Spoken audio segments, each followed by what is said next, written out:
Ooh. Yeah. It's giving what it's supposed to give, baby. It's giving cleavage city.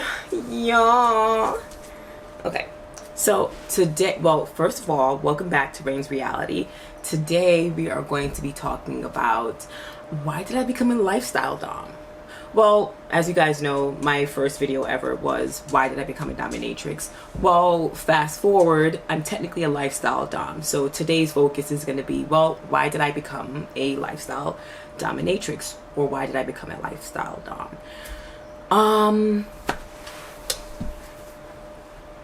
It's the lifestyle for me. Yeah. Okay. Let me just get to business. So, yeah, why did I become a lifestyle dom? Well, for obvious reasons, such as, well, why did I become a dominatrix? It was just a lifestyle for me. But also, I would say becoming a lifestyle dom just made being who I am much more easier. I think my overall lifestyle is very business oriented, and I think that how I meet my needs are usually fulfilled through my occupation or my lifestyle. I don't want to say occupation because my clients or my patients are not like meeting my needs, besides like the obvious reasons of paying me their money, and that's a need as well. But outside of that, as far as like being a lifestyle dom, my needs are met through that. Like, what does that look like? It's having a pet for PDA.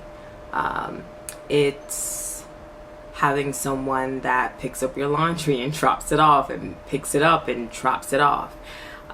It's having access to just so many credit cards at your disposal. It's never needing anything because everything is at your fingertips. It's just literally just, you don't even have, at this point, I'm not even asking for what I want. I just take it. Yeah, it's very different, but at the same time, of course, it's all consensual. But understand that me just taking what I want is just a part of the role of being the dominant person. I shouldn't have to ask. It's a female-led relationship. Me, the female, is leading it. So I take what I need, and yeah, you just support me in the best way that you can. So that's that. But outside of this all being about me, I would say, what is it like for some of the subs? Well, I mean, well, obviously I am, it's me. What do they get? They get me, like my existence. No, let me stop playing. But what is it like for the subs? I bring my value. You know, they appreciate me for who I am. I think that they're just down with the lifestyle because they know that that's the only way they can access me. And also it's a lot more organized as well. I think that anyone that's dealing with me typically know that everything that they're going to be doing is upfront, and that's how I like things too. From the minute you meet me, from the minute that we're dating. Well, you know what? As a matter of fact, whether I was dating or not dating, or job, academics, it doesn't matter what it is. I'm the kind of person that from the minute I interact or come in contact with something, I just have this sense of urgency that requires me to need to know what the fuck I'm getting into. So with that being said, any guy that's dealing with me, or any client or any patient, they automatically know upfront what they're going to be getting into. And I think that the men that choose to engage with me in my lifestyle, they appreciate me for one. We definitely tend to explore our aligned interests, see what things we have in common, are we compatible, and see where things can go from there, given, you know, his needs are met and my needs are met, or we kind of figure out where we can kind of like bridge the gap between me and him in this lifestyle, and see where he fits, you know what I mean, and seeing what value I bring to his lifestyle for the time being. But outside of that, let's see what else. Being a lifestyle dom, there's so much that goes with it.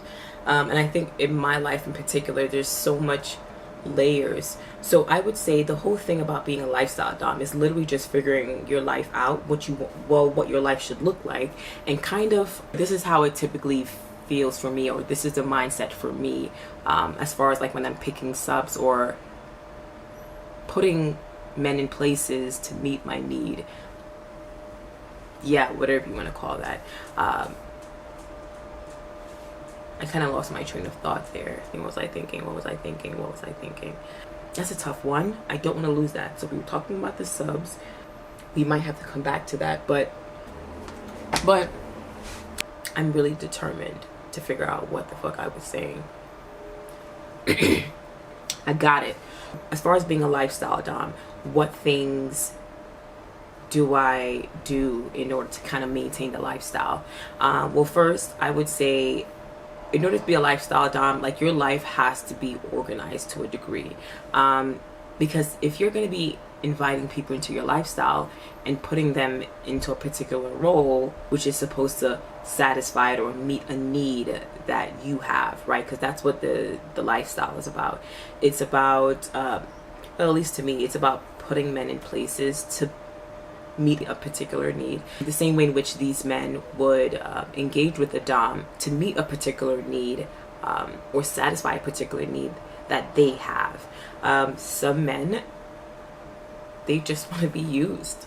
Some men just want to be abused. Some men just want to know what it feels like to be a maid, to be a house servant.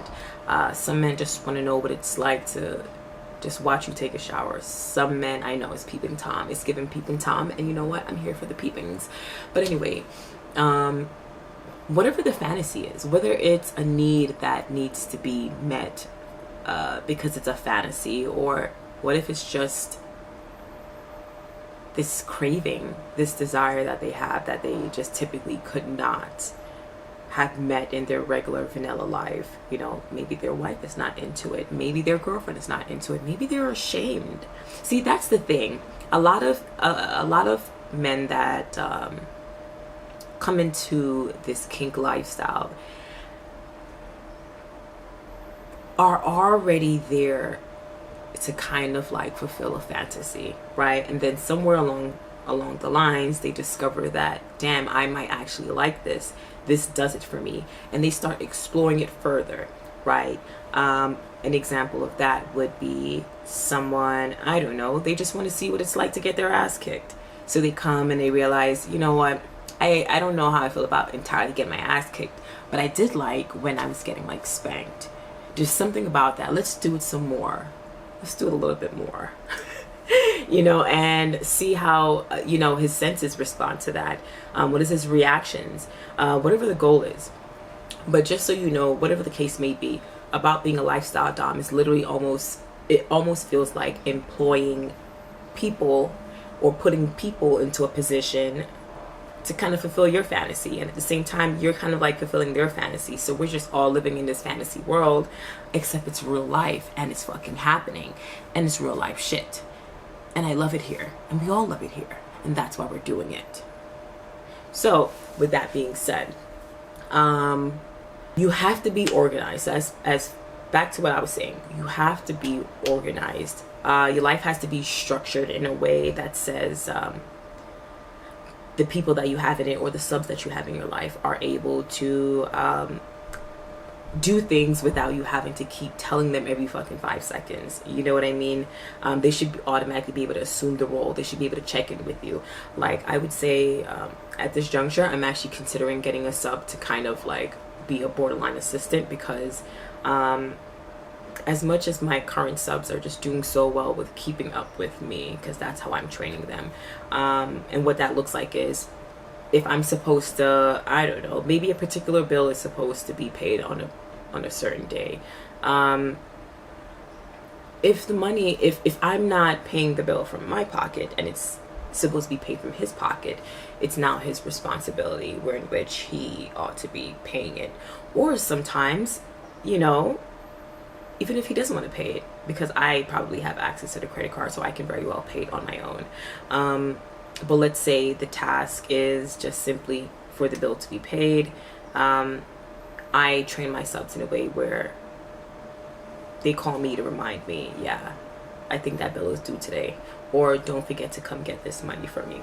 I'm not pressed for something that's already available to me. So with that being said, any sub or anyone that's dealing with me automatically know what my expectations are. I'm not here to beg you or to tell you or remind you of your fucking job. The job is to kind of do your role. And if you're doing your role, you're keeping up with me. I shouldn't have to really tell you much. The same way in which when I interact with you, you don't have to tell me a damn thing because I'm doing what's supposed to be done to you.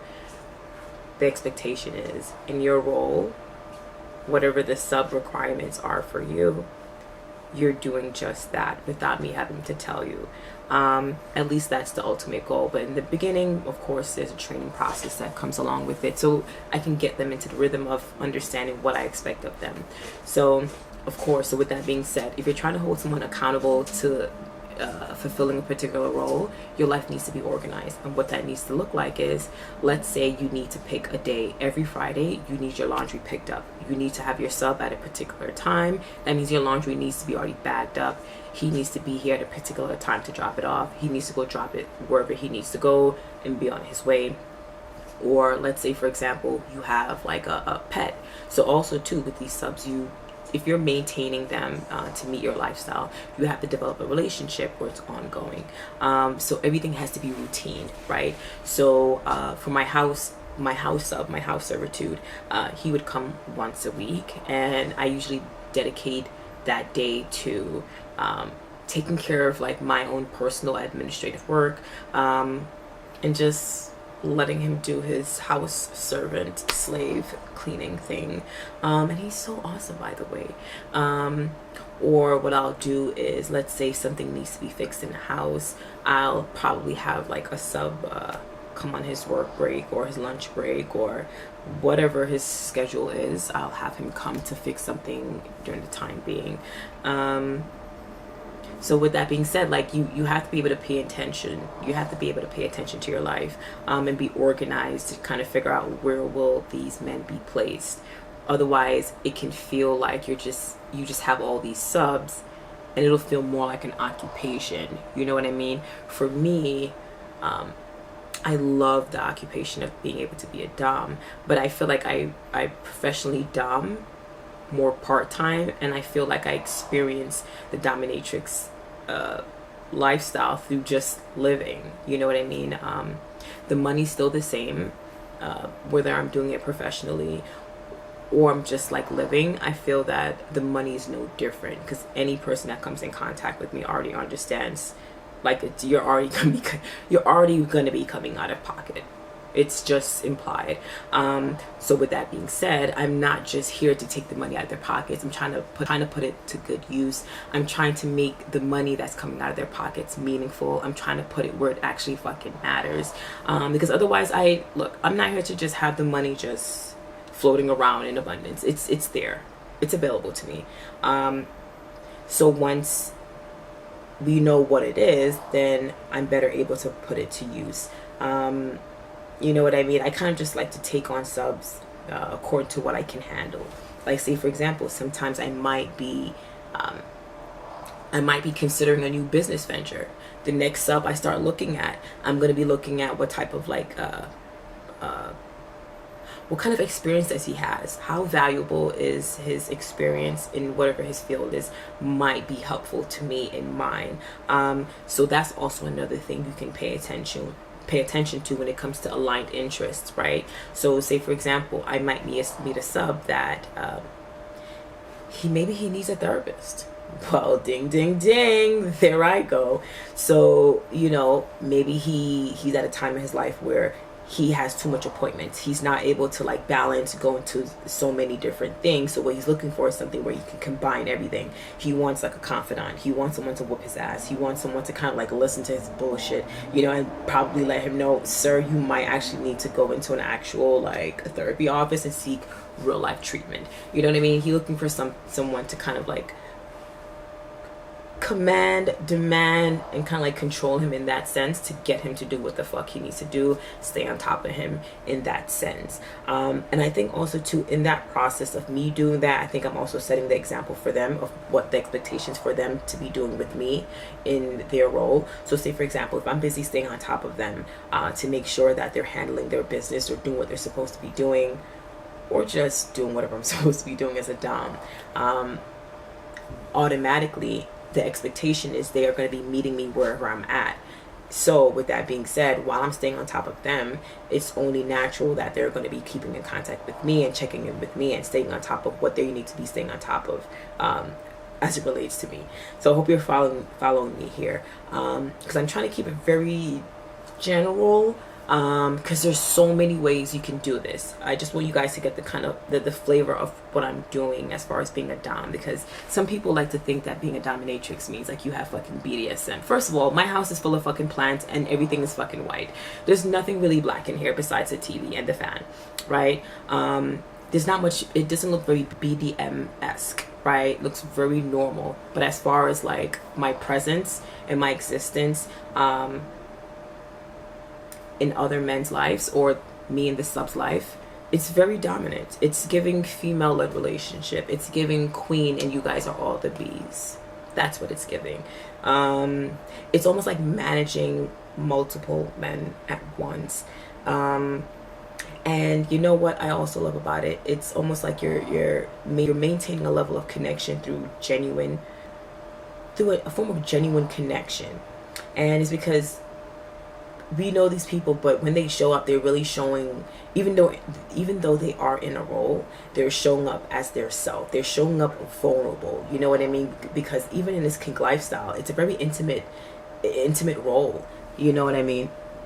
It's a very intimate role. So you have to show up with your guard down to a degree, and also be willing to give up your control and your power to someone, right? And that takes a lot of courage and a lot of vulnerability to be able to do. So with that being said, the time is actually almost out. So I almost lost my train of thought. But yeah.